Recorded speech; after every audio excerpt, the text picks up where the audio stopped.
Treino em Foco responde nessa segunda-feira respondendo a Verônica de Matos. Acompanhe o vídeo de hoje.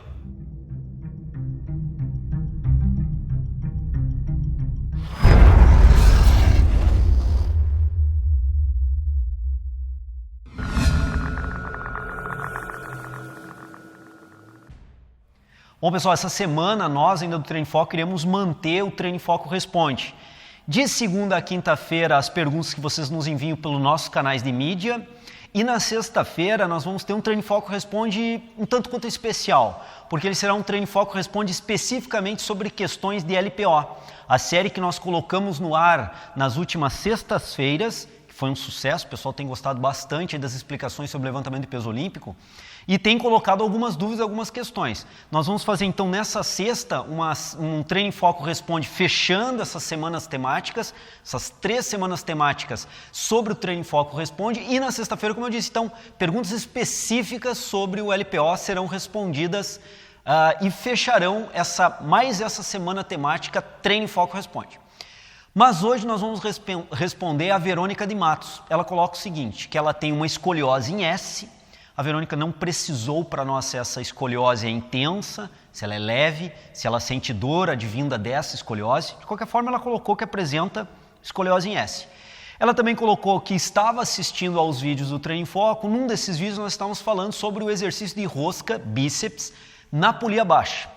E nesse exercício eu comentava nesse vídeo que não é o exercício mais interessante para quem apresenta uma escoliose, por exemplo, principalmente se for intensa, agravada, intensa essa escoliose, pois apresenta carga axial sobre a coluna vertebral. Deveria pensar em trabalhar com outros exercícios que fossem mais interessantes de trabalhar.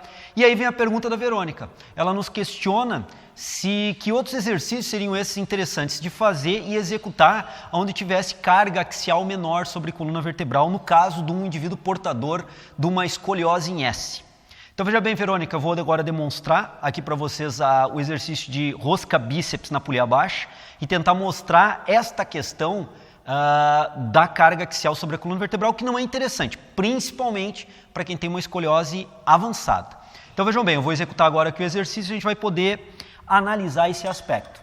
Então eu vou pegar aqui, vou me posicionar em relação ao exercício, como vocês podem perceber, uma leve flexão do joelho, a coluna alinhada com as curvaturas fisiológicas e anatômicas normal, o braço junto ao tórax, ao longo do corpo, lateralizado ao longo do tronco, e a partir daqui eu executo uma flexão de cotovelo. Esse é o movimento que a gente deve executar, então, fazendo a flexão de cotovelo. Vejam bem, aqui é um trabalho então para bíceps braquial, o braquial e o braquiorradial, procurando não estender completamente o cotovelo para não entrar em ponto de descanso, diminuir a tensão muscular, voltando até em cima e voltando a estender. Se é interessante colocar o ponto de descanso para ter um alívio da tensão durante a execução, pode estender completamente ou quase que completamente o cotovelo e voltar a executar. Mas vejam bem, quando eu estendo quase que completamente, eu perco essa tensão. A tensão aqui ela é gerada pelo cabo, nesse sentido em que o cabo está fazendo agora para baixo. Então, numa diagonal para baixo, esse cabo está tensionando e gerando uma carga para frente do meu tronco, que está sendo estabilizado pelos meus eretores da coluna vertebral. O meu quadrado lombar mantém, então, portanto, esse alinhamento da coluna vertebral. Junto com essa semiflexão do joelho, eu estabilizo o meu corpo e aí eu consigo executar de uma forma adequada a flexão do cotovelo, com ou sem ponto de descanso. O interessante é nós notarmos que quanto mais próximo eu me aproximar da roldana, mais verticalizado ficará essa resistência.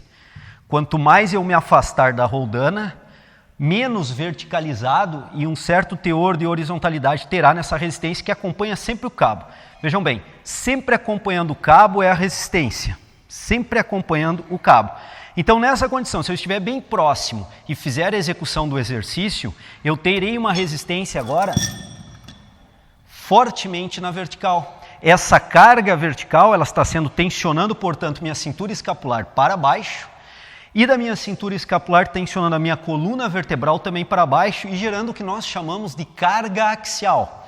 Ou seja, nós projetamos uma carga que faz com que um corpo vertebral, uma vértebra, mais especificamente um corpo vertebral inferior, um disco intervertebral e um corpo vertebral superior, uma vértebra superior, façam uma carga de cima para baixo, pressionando o disco intervertebral. Essa carga, produzida pela quilagem através do cabo, é o que nós chamamos de carga axial sobre a coluna vertebral, que não é realmente muito interessante para os indivíduos que apresentam escoliose.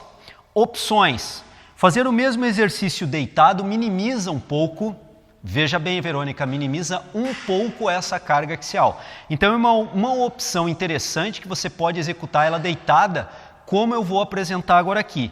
Minimiza um pouco essa carga axial, mas vocês vão perceber que continua o cabo tensionando no sentido longitudinal do corpo e gerando carga axial.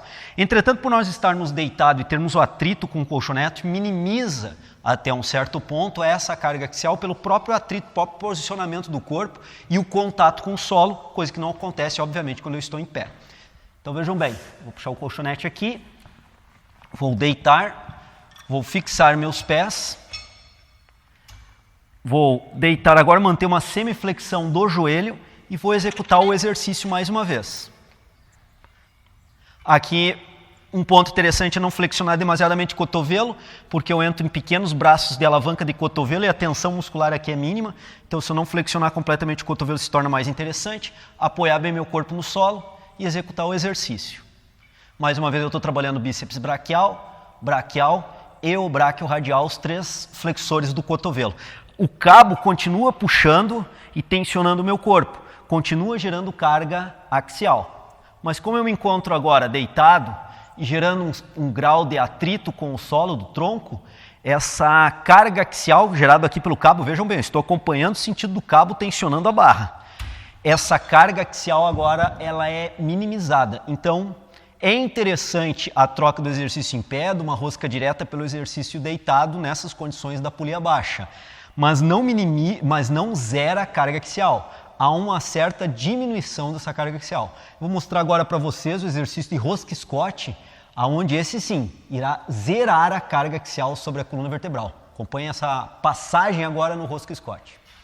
Bom, pessoal, agora aqui no rosca Scott eu vou apresentar para vocês que aquela carga axial que a gente comentou antes, aqui realmente ela é zerada. Então vamos lá, ó. Coloquei um peso leve aqui para que eu pudesse demonstrar para vocês. Estou com uma barra H, uma barra W, e agora eu executo o exercício do rosca Scott. Vejam bem, ó, toda a carga tensional agora ela é vertical para baixo, e essa carga tensional está se repercutindo em esforço dos meus flexores do cotovelo, mas devido ao meu apoio, vejam bem, ao meu apoio do tórax sobre a plataforma de apoio do rosca Scott, eu tenho um apoio agora onde eu fixo bem o braço, fixo bem o meu tórax, a região anterior, e eu tenho esse apoio. Consequentemente, não se repercute carga axial para a coluna vertebral. Aquilo que eu falei antes, de uma vértebra inferior, uma vértebra superior e um disco intervertebral, e aquela carga sendo projetada de forma axial de cima para baixo, pressionando e comprimindo o disco, aqui nessa situação não existe. Toda a carga está sendo jogada para baixo e o braço está sendo apoiado sobre a plataforma da rosca Scott. Então, claro, aqui eu estou com uma quilagem leve, mas por mais pesado que o indivíduo treine, ele conseguirá fazer um bom trabalho de flexores do cotovelo sem projetar a carga axial. Então, é um exercício que se torna interessante para o indivíduo escoliótico. Só que a Verônica colocou um aspecto importante, ela não sente muito a execução desse exercício, ela não acha esse exercício muito producente para ela. E aí, Verônica, talvez tenha um caso que você tenha que observar. Qual o seu ângulo de flexão do cotovelo nesse exercício? É o que eu vou mostrar. Nós já gravamos um treino em foco sobre isso, pontos de descanso no rosca Scott. Mas eu vou tentar demonstrar agora, o Ricardo vai dar um zoom para a gente poder mostrar, fica um pouquinho mais de lado aqui, Ricardo, para a gente poder pegar bem. Vejam bem, nessa situação aqui, meu bíceps braquial, que é o mais externo dos flexores do cotovelo, está tensionado. Vejam bem, conforme eu vou flexionando o cotovelo, ele ainda está tensionado. Agora, se eu verticalizar completamente o meu antebraço, eu não tenho, ó, vejam bem, agora eu tenho uma contração e paro na posição. Eu não tenho contração do bíceps braquial, nem do bráquio radial, porque eu tenho um braço de alavanca aqui, zero, um braço de alavanca de resistência, zero. Então eu não tenho resistência, por mais que eu tenha a quilagem, eu não tenho uma resistência sobre os flexores do cotovelo. Então é importante que, quando a Verônica e os demais seguidores executarem esse exercício, façam a flexão do cotovelo, volta, em extensão, flexão do cotovelo, mas não irem até o ponto de verticalização do antebraço. Um ponto anterior, parar o movimento e voltar para a fase excêntrica. Fase concêntrica, fase excêntrica, fase concêntrica, fase excêntrica, sem, repito, reitero e reforço, verticalizar o antebraço. No momento que verticalizar o antebraço, toda a carga utilizada ela se transforma em cisalhamento no cotovelo e não é producente para a contração muscular. No momento que eu tenho um determinado ângulo de inclinação que não mais está verticalizado, gera braço de alavanca e isso gera tensão nos flexores do cotovelo. Então, é um exercício interessante, é um exercício importante para quem tem escoliose, já que retira completamente carga axial sobre a coluna vertebral. Depende muito o quanto de carga está sendo projetada para a coluna, não que os outros exercícios fossem impossíveis de serem realizados, tem que somente tomar cuidado com isso. E agora eu vou mostrar uma outra opção de rosca Scott que também vocês podem usar, quem apresente escoliose, para ser aplicado. Então vamos lá.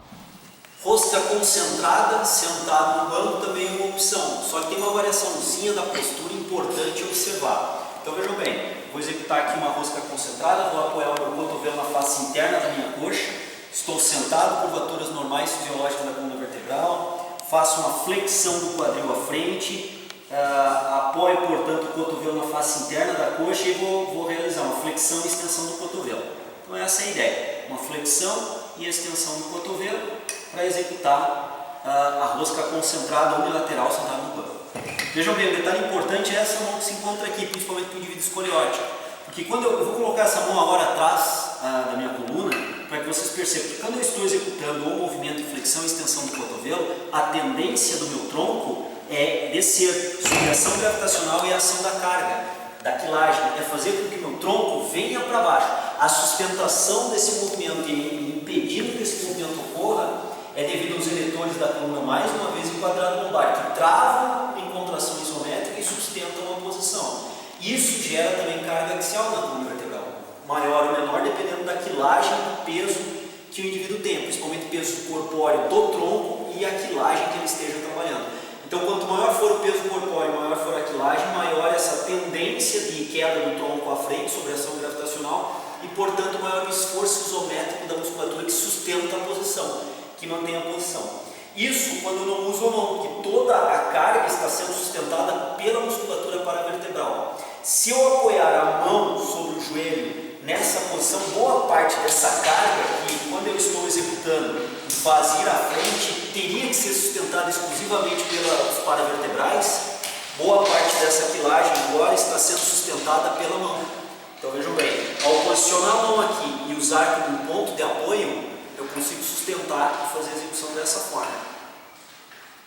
Dessa forma, eu tenho um ponto de apoio importante, minimizando carga axial. Isso é um ponto importante da execução da rosca concentrada. Bom, pessoal, Verônica e os demais seguidores do Treino em Foco, o que nós apresentamos hoje são opções de trabalho para se treinar a musculatura flexora do cotovelo.